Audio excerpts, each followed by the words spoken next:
नमस्कार। आज हम प्रेमचंद की एक बहुत मशहूर कहानी पूस की रात इसके कुछ खास हिस्सों पर बात करेंगे। जी हाँ। ये हिस्से हमें हल्कू, एक गरीब किसान और उसकी पत्नी मुन्नी की जिंदगी की एक बहुत ही सर्द, मुश्किल रात में ले जाते हैं। बिल्कुल। हमारे पास कहानी के वो अंश हैं जहां हल्कू को कड़ाके की ठंड में अपने खेतों की रखवाली करनी है, लेकिन मुश्किल ये है कि उसके पास गर्म कपड़े मतलब कंबल खरीदने के लिए जो पैसे थे वो भी नहीं बचते। हाँ, और आज हमारी कोशिश रहेगी कि इन अंशों के जरिए हम गरीबी की उस चुभन को, उस लाचारी को समझें और वो जो एक कश्मकश होती है इंसान के अंदर अपने फर्ज और अपने आराम के बीच, उसको महसूस करें। बिल्कुल। देखना है कि कैसे वो पूस की जानलेवा ठंड हल्कू के फैसलों पर, उसकी सोच पर असर डालती है। सही कहा। तो कहानी शुरू ही होती है इसी कश्मकश से।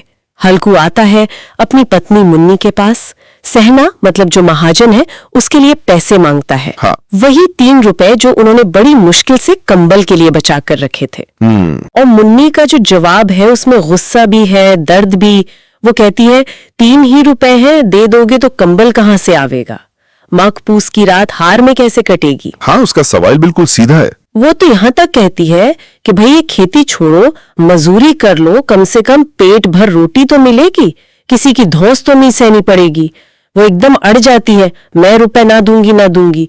ये सिर्फ जिद है या कुछ और लगता है आपको? नहीं, ये जिद से कहीं ज्यादा है। ये असल में जरूरत और कर्ज के उस सामाजिक दबाव के बीच का सीधा टकराव है। मुन्नी का गुस्सा कहाँ से आ रहा है? वो उस गहरी निराशा से। कितनी मेहनत करते हैं और फिर भी कर्ज के बोझ तले दबे हैं। सही बात है। और हल्कू का डर देखिए, वो कहता है तो क्या गाली खाऊं? मतलब समाज में इज्जत जाने का डर कितना बड़ा है वो भी यहाँ साफ दिखता है। और जब मुन्नी आखिर में वो पैसे निकाल कर देती है, हल्कू को वो महसूस करना कि मानो अपना कलेजा निकाल कर दे रहा हो। उफ, वो पूरी बेबसी को जैसे एक वाक्य में बांध देता है। बिल्कुल। इसके बाद कहानी हमें ले जाती है उस पूस की काली बर्फीली रात में। हल्कू खेत पर है जी। अकेला नहीं है, उसका वफादार कुत्ता जबरा भी है साथ में, और वो भी बेचारा ठंड से कांप रहा है, कू कू कर रहा है। हल्कू उससे पूछता भी है क्यों जबरा, जाड़ा लगता है? और फिर जैसे खुद से ही बात करता है, अपनी किस्मत को कोसता है, मजूरी हम करे मजा दूसरे लूटे। ठंड भगाने के लिए वो बार बार चिलम पीता है। यहाँ जो ठंड का वर्णन है वो सिर्फ मौसम की ठंड नहीं लगती, वो हल्कू की गरीबी की ठंड है, उसके अकेलेपन की, उसकी लाचारी की ठंड है। हाँ, महसूस होती है वो ठंड पड़ते हुए। और कहानी में एक बहुत ही दिल को छूने वाला मोड़ तब आता है जब हल्कू ठंड से बिल्कुल बेहाल होकर अपने कुत्ते जबरा को अपनी गोद में सुला लेता है। हाँ, वो बड़ा मार्मिक हिस्सा है। कुत्ते के शरीर से गंध आ रही है, पर उस गंध के बावजूद हल्कू को महीनों बाद जैसे कोई सुख मिलता है। प्रेमचंद लिखते हैं, इस अनोखी मैत्री ने जैसे उसकी आत्मा के सब द्वार खोल दिए थे। ये दिखाता है कि कैसे मुश्किल हालात में दर्द साझा करने से भी एक रिश्ता बन जाता है, चाहे वो इंसान और जानवर के बीच ही क्यों ना हो। बिल्कुल। फिर जब ठंड बर्दाश्त से बाहर हो जाती है तो हल्कू पास के आम के बाग से सूखी पत्तियां बटोर लाता है, अलाव जलाता है। हाँ, जीने के लिए कुछ तो करना था। और उस आग की गर्मी से उसे एक पल के लिए जैसे जीत का एहसास होता है। लिखा है, ठंड की असीम शक्ति पर विजय पाकर वो विजय गर्व को हृदय में छिपा ना सकता था। वो खुश होकर जबरा के साथ आग पर से कूदने का खेल भी खेलता है। शायद एक पल के लिए सब भूल जाना चाहता है। वो एक छोटी सी क्षणिक खुशी है, लेकिन वो खुशी ज्यादा देर टिकती नहीं।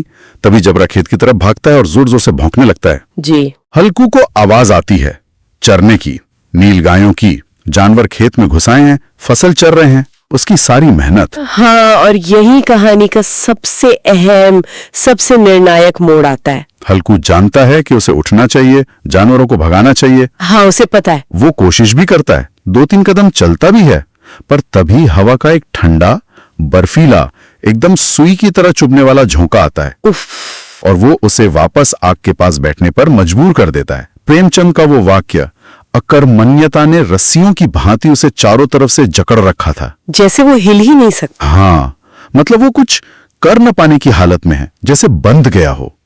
और ये मुझे लगता है ये सिर्फ आलस नहीं है, ये शायद उस कड़ाके की ठंड, गरीबी, निराशा, इन सब से पैदा हुई एक गहरी शारीरिक और मानसिक जड़ता है। बिल्कुल। वो अपनी आंखों के सामने अपनी फसल बर्बाद होते देखता है, पर गर्म राख के पास चुपचाप बैठा रहता है और फिर वहीं सो जाता है। जी। कहती है, अब मजदूरी करके मालगुजारी भरनी पड़ेगी।